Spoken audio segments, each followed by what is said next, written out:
Hello everyone, Bridge Building Heathen here, and today I'd like to clear up any misconceptions around my username. I do call myself Bridge Building Heathen because I have a background in Norse paganism, also known as heathenry. That said, my opinions tend to lately lean more pantheist than many Norse heathens would, except perhaps those out of Iceland. So I'm distinctly a lot less new agey or woo, quote unquote, than many who would use the term pagan for themselves. Now, first and foremost, let's talk about what I mean by pantheism. You have two main factors, immanence and transcendence. Now, there's purely transcendent theism, which means this idea of deity as, say, some person sitting up in the clouds out there, completely separate from everything else that exists. Then you have panentheism, which is actually more traditional to Christianity, that consists of both immanence and transcendence. And this is technically the view that's found in the International Catechism of the Catholic Church, although the American Catholic Catechism leans more towards transcendent theism. Now, panentheism is this view that God is both greater than the universe and yet also within everything. To use the Christian way of looking at it, if God is the only one who is on his own, then everything that exists was not only created by God, but sustained by God. It's actually kind of parallel to the idea of the virtual reality hypothesis. So this idea that if God were to forget any one person or object, that object would cease to exist because that object is constantly held in existence, atom for atom, brain chemical for brain chemical within the mind of God. That the mind of God is basically the computer running the VR simulation. But then you have pantheism, which I use two terms. There's scientific pantheism, which you can find out over on pantheism.net, that requires pretty much no supernatural beliefs whatsoever other than what you see around you. Or as one of my atheist friends once joked, well, worshiping nature, at least I can see that exists. It's not an invisible friend. There's also what I call light pantheism, which is a little bit more poetic than what you'll find over on pantheism.net. It's a little bit more pagan. It's a little bit more what if.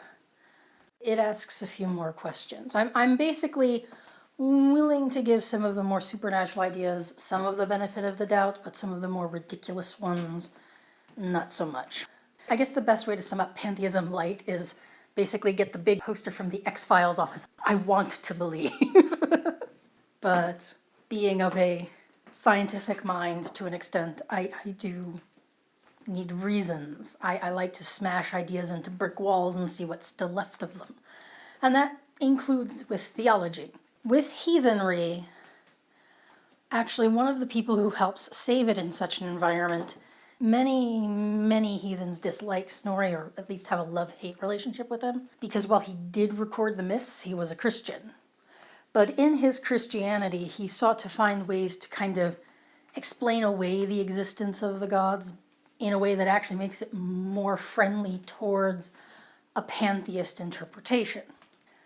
Now, what I mean by that is most pantheists of a Norse persuasion will simply take the half Jungian archetype, half seeking the divine in nature approach and say, well, Thor is the thunder, for example.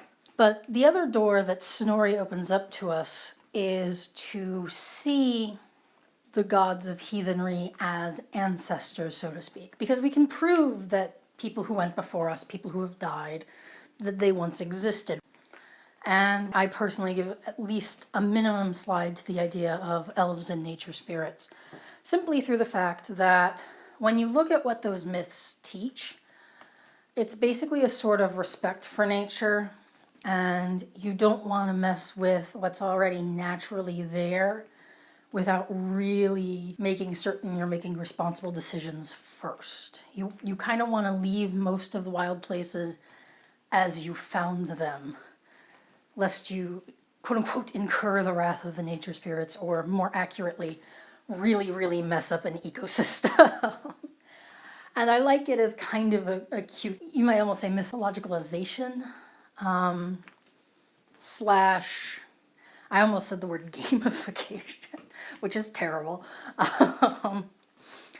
of why you don't mess with these things. Because to bring it back to kind of a pantheist light standpoint, there are life forces in nature that we don't fully understand. And even when we do understand them, there's still something a little bit weird about some of them. Like there are plants and animals that can communicate kind of without what we thought was necessary for those forms of communication, basically. And it's really, really bizarre, some of the behaviors you'll see. And some people will say, oh, you're just anthropomorphizing, plants and animals and stuff. But that kind of takes away from the understanding and relies on the fact that for hundreds of years, we saw ourselves as so far above the animal kingdom.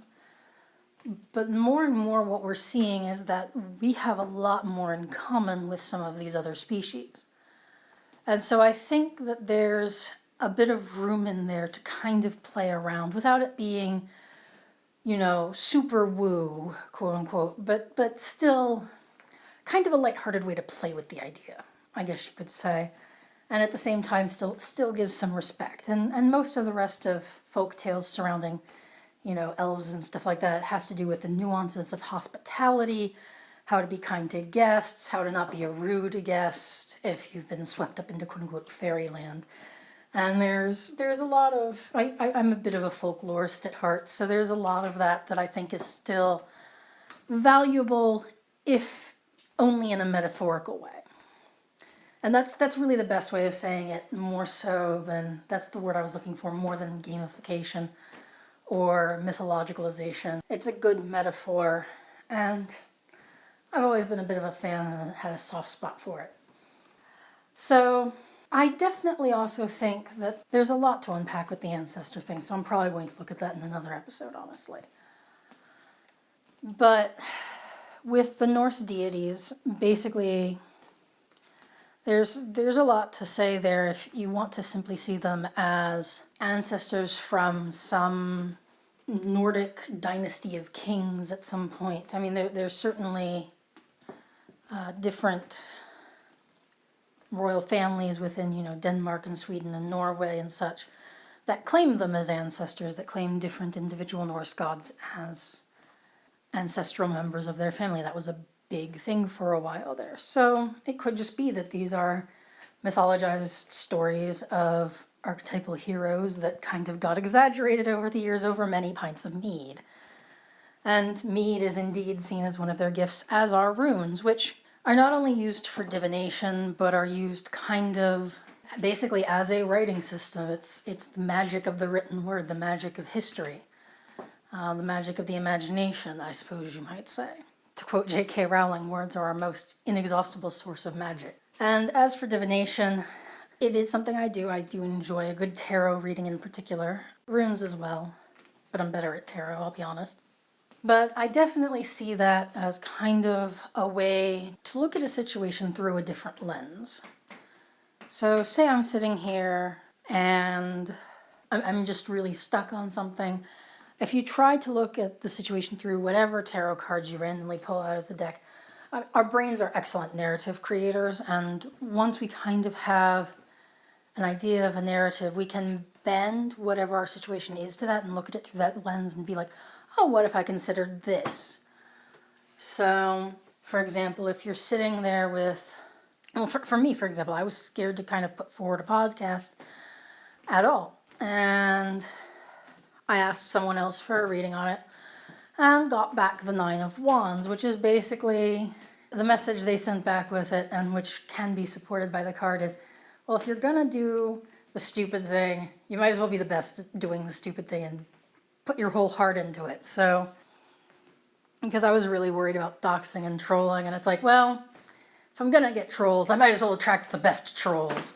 It actually would be kind of literal with this channel because, you have the bridge building heathen video up here and then there's trolls below. But this is going to be an interesting ride, and I just wanted to kind of give you all the heads up here that no, I don't just mean heathen in the sense of, oh, you annoying little, skeptical person here. I'm definitely not of the Richard Dawkins fanboy mold. I am a bit more mystical than that. And I definitely have a very strong religious background. And, as evidenced earlier, I'm very confident in talking about several major world religions, including Catholicism. Anyway, that's it for right now. Hope this wasn't too big a jumble. Thanks, everyone, and let's go out there and build some bridges.